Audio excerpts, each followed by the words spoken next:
दोस्तों, 1 जून को यानी कि कल यूक्रेन ने एक ऐसा अटैक या ऐसा हमला रूस के ऊपर लॉन्च करा कि पूरी दुनिया सख्ते में आ गई। किसी को समझ में नहीं आया कि अटैक एक्चुअली हुआ कैसे है, और बाद में धीरे धीरे इसकी परतें खुली और आज के दिन यानी कि 2 तारीख को अब यह पता लग रहा है कि किस प्रकार से यूक्रेन ने इस अटैक को प्लान किया। दोस्तों, अब मैं आपको बताता हूं उस अटैक की पूरी प्लानिंग क्या थी। इसका नाम था operation spider web, and according to Zelensky, जो कि यूक्रेन का प्रेसिडेंट है, ये 1-1.5 साल से ये लोग प्लान कर रहे थे। मोटा मोटी मैं आपको बताऊं, बेलाया एयरबेस है। अगर आप मैप देखेंगे आपको पता लगेगा कि मंगोलिया के बॉर्डर से ये बिल्कुल ऊपर नॉर्थ है, यानी कि it is very close to the Mongolian border, और ये यूक्रेन से तकरीबन 4000 किलोमीटर दूर है। आप जानते हैं Russia is geographically the largest country on earth. रूस से बड़ा कोई भी मुल्क नहीं है, कोई भी देश नहीं है। It is massive, it is bigger than continents. Russia इतना बड़ा है, और यूक्रेन ने जब रशिया के बिल्कुल 4000 किलोमीटर अंदर वार करा तो इससे यूक्रेन ने एक मैसेज भेजना चाहा। वो मैसेज क्या था कि हम रूस के, आप ये मत सोचना कि हम सिर्फ बॉर्डर पे लड़ रहे हैं, अगर हम चाहें तो रूस के दिल पे वार कर सकते हैं, हजारों किलोमीटर रशिया के अंदर वार कर सकते हैं। इसके बैकड्रॉप में तुर्की में एक पीस समिट होना था। दोस्तों, अब ये पीस समिट होना था जहां पे रशियंस बैठते, यूक्रेनियंस बैठते और दोनों आपस में बातचीत करते और कहते कि साहब पीस किस तरीके से होगा। इंपॉर्टेंट बात यह है कि जिस तरीके से यूक्रेन ने अटैक करा, देखिए एक तो ऑपरेशंस वाली बात हो गई, वो मैं आपको बताऊंगा, लेकिन इसके पीछे स्ट्रेटेजिक थिंकिंग क्या है, ये इशू क्या है, अब मैं आपको बताता हूं। दोस्तों, मामला बहुत खराब होने वाला है, not just between Ukraine and Russia, no. अब आप ये देखेंगे कि यूएस और रशिया के बीच में भी बहुत ज्यादा मामला खराब होने वाला है। दूसरी बात, आप ये देखेंगे कि रशिया और चाइना आपस में क्लोज होंगे, and that is not good news for India. आप ये देखें ना, कहीं पे ड्रोन आते हैं, कहीं से अटैक करते हैं, हमसे हजारों किलोमीटर दूर कोई चीज होती है और वो हमारी जियोपॉलिटिक्स पे इंपैक्ट करती है। आज का प्रोग्राम इसी जियोपॉलिटिकल इंपैक्ट के नाम पे, खैर ड्रोन्स को फिजिकली ले जाया गया, उड़ा के नहीं, इनको फिजिकली ले जाया गया, और बेलाया एयरबेस के पास एक फार्मलैंड था, नॉर्मल फार्मिंग की जो होती है, कृषि की जमीन होती है, वहां पे लकड़ी के शेड बने थे। लकड़ी के शेड के अंदर गाड़ियां थी, जो ट्रक्स थे, ट्रक्स के बेड पे ये ड्रोन्स थे। ये फोटोग्राफ आप देख सकते हैं। अब ये जो ड्रोन्स थे, जब हुक्म मिला यूक्रेन से कि गो, तो ये ट्रक्स को बाहर ले जाया गया, बटन दबाया गया और ये सारे के सारे ड्रोन हवा में उड़ गए। लोगों का कहना है, एसबीयू जो स्पेशल ब्यूरो है सिक्योरिटी का यूक्रेन का, उसका यह कहना है कि साहब तकरीबन 7 से लेकर 8 अरब डॉलर का मॉस्को को यानी कि रूस को नुकसान हुआ है। वो ड्रोन उड़े और वहां पे वेरियस एयरक्राफ्ट्स को ये हिट करा इन लोगों ने, और कहते हैं कि कई सारे रूस के एयरक्राफ्ट इन्होंने तबाह कर दिए। मैं आपको बताता हूं दोस्तों, बड़ी इंटरेस्टिंग चीज है ये। 40 रशियन वॉरप्लेन्स, 40 से ज्यादा रशियन वॉरप्लेन्स को इन्होंने डैमेज करा, इंक्लूडिंग स्ट्रेटेजिक बॉम्बर्स। अब ये देखिए Tu-95 and Tu-22 bombers. SBU कहता है कि 7 अरब डॉलर का ये डैमेज हुआ, और ये बहुत जबरदस्त एस्केलेशन हो गया। ये बहुत जबरदस्त दोस्तों एस्केलेशन हो गया, और ये एस्केलेशन अब रुकने को नहीं रुकेगा। रशिया को लग रहा था कि पीस टॉक्स हैं, रशिया ने भी बोला कि हम पीस टॉक्स करने के लिए तैयार हैं। अब इसके पीछे गेम क्या है दोस्तों, मेरा ऐसा मानना, अभी it's not very clear, but मैं ये कहना चाह रहा हूं कि यार ये आखिर हुआ क्यों। आज का जो द चाणक्य डायलॉग्स है ना, हिंदी जो 5 बजे रिलीज होता है, उसमें ये मैं पाकिस्तान के नजरिए से कवर करने की कोशिश करूंगा। आप लोगों का ये सवाल था कि साहब जब दुनिया को पता है कि पाकिस्तान आतंकवाद करता है, पाकिस्तान लश्कर, जैश, हिजबुल मुजाहिदीन जैसे ग्रुप्स को पालता है, आईसिस को पालता है, अलकायदा को पालता है, फिर आखिर इतना मोटा मोटा पैसा, इतने मोटे लोन दुनिया क्यों देती है पाकिस्तान को? क्या दुनिया को दिखता नहीं है? दोस्तों, दुनिया को हमसे बेहतर दिखता है, राइट? ये मैं समझाऊंगा आज शाम को 5 बजे। अब आप ये बोलेंगे मेजर साहब कि ये इस वक्त ये एग्जाम्पल देने का क्या मतलब है? यही मैं आपको बताता हूं कि जेलेंस्की के पीछे कौन है, पाकिस्तान के पीछे कौन है, कौन सी ताकतें हैं, क्या वो चाहती हैं, ये आज शाम को 5 बजे। लेकिन अभी इस वक्त आपको यह जानना जरूरी है कि जेलेंस्की के पीछे कौन है। कुछ दिन पहले ट्रंप ने यह बोला था पुतिन के बारे में कि वो पागल है। उसका स्टेटमेंट है कि पुतिन पागल हो गया है। क्यों? क्योंकि इसको लगा कि पुतिन मेरा दोस्त है बहुत अच्छा, और इसने वादा करा था कि 20 तारीख को मैं विराजमान हूंगा, 20 जनवरी को मैं राष्ट्रपति बनूंगा, 2025 की बात कर रहा हूं, 20 जनवरी को, और बना भी है।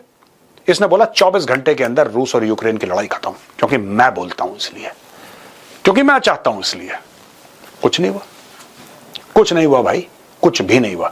उसको लगा कि दौड़ा दौड़ा पुतिन आएगा वॉशिंगटन डीसी और वहां पे सलाम पेश करेगा कि भाई साहब आप बन गए हैं राजा, आप बन गए हैं सुल्तान, आप बन गए हैं बादशाह। पुतिन ने ऐसा कुछ नहीं करा।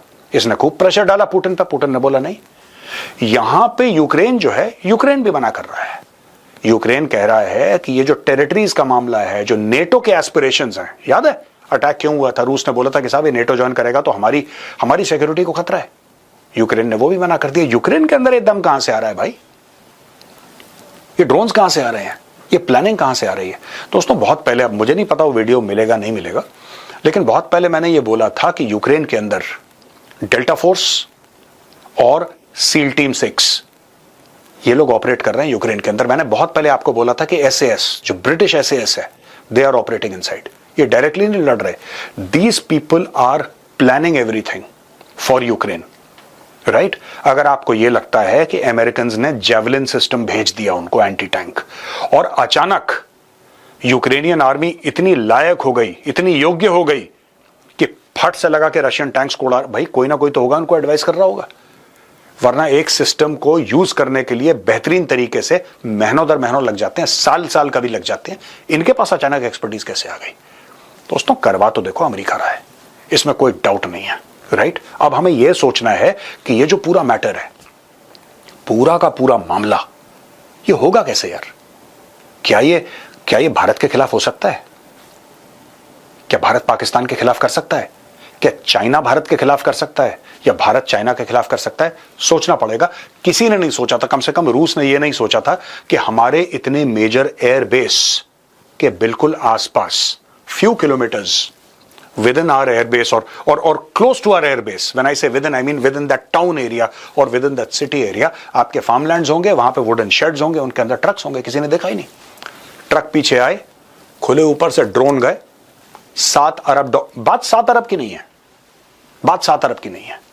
बात यह है कि यूक्रेन ने रूस को यह दिखा दिया, दुनिया को यह दिखा दिया कि हम 4000 किलोमीटर दूर अटैक कर सकते हैं। यानी कि यूक्रेन अब यह कहेगा कि अगर नेगोशिएट करना है तो बराबरी की सतह पे करो, पहली चीज। और दूसरी बात, we'll negotiate from a position of strength, that is number 1। Number 2, हमें और पैसा दो। अगर हम रूस को 4000 किलोमीटर दूर मार सकते हैं तो फिर हम मॉस्को पे भी मार सकते हैं। हमारी रीच पूरे रशिया में कहीं पर भी है, वीकेंड। और ये सब जो युद्ध के तरीके हैं दोस्तों, ये बदलती हुई दुनिया को दर्शाते हैं कि अब दुनिया में युद्ध करने का तरीका, वो युद्ध वाले तरीके बदल गए हैं।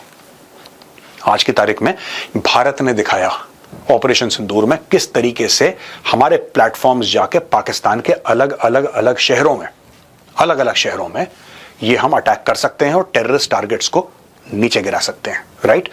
अगर उनकी मिलिट्री हमारी मिलिट्री पर अटैक करे तो हम उनकी एयरफील्ड्स तबाह कर सकते हैं।